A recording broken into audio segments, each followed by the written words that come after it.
Salut à tous, Masta pour la chaîne Samarium.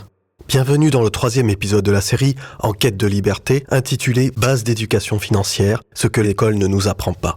En effet, dans cet épisode, nous allons explorer le sujet de l'éducation financière dont l'importance contraste avec son absence quasi totale dans nos programmes scolaires. L'argent est un tabou, en particulier en France, ce qui est au final un triste paradoxe dans la société du capital, et cela toujours au détriment du peuple. En 2012, l'OCDE, ou l'Organisation de coopération et de développement économique, a défini l'éducation financière comme une combinaison de conscience financière, de connaissances, d'habiletés, des attitudes et comportements nécessaires pour prendre les bonnes décisions financières et finalement arriver à un bien-être financier individuel et apprécié par la personne elle-même.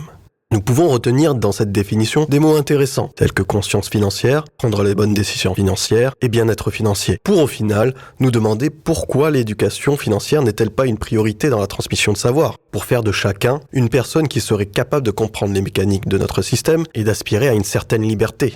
Ce constat de l'absence d'éducation financière a des conséquences graves pour les individus et pour la société dans son ensemble. En effet, une mauvaise gestion de l'argent peut entraîner des dettes, des crédits à la consommation et des difficultés financières à long terme. La liberté est compromise, les inégalités se creusent. Dans ce podcast, nous allons ensemble comprendre les bases de l'éducation financière. Je vous présenterai des solutions concrètes et des ressources gratuites et accessibles à tous, mais pourtant beaucoup trop peu diffusées. Vous les trouverez en lien dans la section commentaires. Mais alors, quels sont les sujets essentiels à connaître dans le monde de la finance personnelle ? Tout d'abord, il est important de comprendre la notion de budget. Un budget est un outil financier essentiel qui permet de planifier et de suivre vos dépenses et vos revenus. En établissant un budget, vous pouvez avoir une vue d'ensemble dans vos finances et prendre des décisions éclairées concernant vos dépenses. Une fois que l'on a établi un budget, il est important de savoir comment gérer ses dépenses. Cela peut inclure l'apprentissage de la différence entre les dépenses à court terme et les dépenses à long terme, ainsi que l'apprentissage de la distinction entre les dépenses nécessaires et les dépenses superflues. Vous pouvez également identifier les domaines dans lesquels vous pouvez économiser de l'argent et ainsi améliorer votre situation financière. Un budget peut être créé en utilisant une feuille de calcul, une application de gestion de budget ou tout simplement un papier et un stylo. En appliquant une méthode budgétaire, il sera très difficile pour vous d'avoir des mauvaises surprises sur vos comptes à la fin du mois.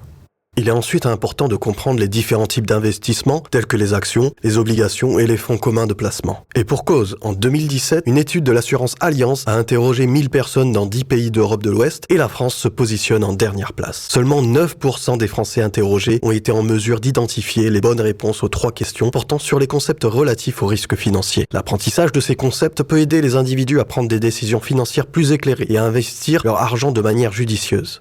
Ainsi, voici les types d'investissements les plus courants. Les actions représentent une participation dans une entreprise et donnent droit à une part de bénéfices sous forme de dividendes. Les actions peuvent aussi être revendues, notamment lorsqu'elles prennent de la valeur. Puis les obligations sont des titres de dette émis par des entreprises ou des gouvernements qui promettent de rembourser le capital investi avec des intérêts. Malgré la notion de risque qui est commune, je le rappelle, à tout investissement, les obligations sont généralement considérées comme des investissements plus sûrs que les actions, en particulier lorsqu'elles sont émises par des entreprises bien installées ou au mieux des États.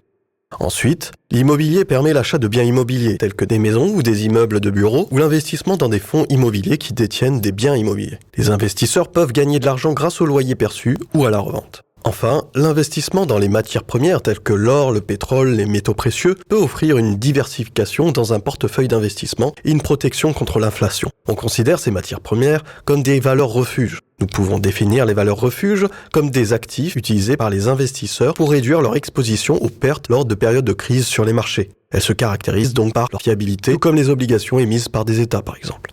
Malgré leur popularité grandissante, je ne vous parlerai pas ici des crypto-monnaies ou même du marché tout de même assez fermé de l'art qui, à mon avis, sont souvent considérés à tort comme des valeurs refuges. À la suite de cette exposition des investissements les plus courants, faisons un point rapide sur les notions de crédit et d'endettement. Le crédit peut être un outil financier utile, mais il peut également conduire à un endettement excessif si vous ne l'utilisez pas judicieusement. Il est ainsi important de savoir gérer le crédit pour éviter de s'endetter. Pour cela, il faut utiliser le crédit de manière responsable, en ne dépensant que ce que vous pouvez vous permettre de rembourser, en payant vos factures à temps et en gardant votre solde de crédit à un niveau raisonnable. Que cela soit avec un conseiller ou sur les nombreux simulateurs gratuits sur Internet, ces calculs sont assez simples à réaliser en amont de tous vos projets. Enfin, il est important de comprendre les différentes options de planification financière. Ce sujet est plus que jamais d'actualité en France avec la réforme des retraites dont le projet de loi a été adopté cette semaine au Sénat, sans parler du questionnement grandissant concernant le sens de la valeur travail. La planification financière consiste à élaborer un plan pour atteindre vos objectifs financiers à long terme, tels que l'achat d'une maison, la retraite ou la création d'une entreprise. Pour cela, vous devez d'abord définir vos objectifs financiers et évaluer votre situation financière actuelle. Beaucoup de personnes peuvent vous aider à y réfléchir, un conseiller en gestion de patrimoine ou même Pôle emploi pour la création d'entreprises par exemple. Ainsi, nous pouvons nous apercevoir que l'éducation financière est un sujet essentiel qui devrait être inclus dans le système éducatif dès le plus jeune âge. La compréhension de ces concepts de base peut aider les individus à prendre des décisions financières éclairées tout au long de leur vie et à éviter les difficultés financières à long terme dont il faudra absolument se défaire dans notre quête de liberté. Et vous, comment avez-vous commencé à vous former sur ces sujets? Quelles sont les voies que vous avez empruntées ou que vous envisagez sérieusement d'emprunter à l'avenir? Je vous laisse partager votre expérience dans les commentaires. Je conclurai enfin ce podcast, que j'ai eu beaucoup de plaisir à écrire et à vous partager, par une citation de l'auteur et philosophe français Jean-Jacques Rousseau, et tirée de son ouvrage Les Confessions de 1782. L'argent qu'on possède est instrument de la liberté, celui qu'on pourchasse est celui de la servitude. Mon conseil sera de vous rappeler que l'argent n'est pas une fin, seulement un moyen, et qu'il ne sert à rien de consacrer du temps et de l'énergie à convoiter ce que possède autrui. Mettez ce temps et cette énergie à votre propre service. Si ce podcast vous a plu, n'hésitez pas à le mettre dans les commentaires, liker et partager. Je vous invite aussi à suivre l'évolution du projet Samarium en vous abonnant à mes réseaux sociaux. Et pour cause, cette série de podcasts fait partie intégrante de ce projet qui est axé sur le partage des connaissances et des émotions avec des ambitions musicales fortes et des valeurs qui le sont tout autant. À la prochaine et d'ici là, prenez soin de vous.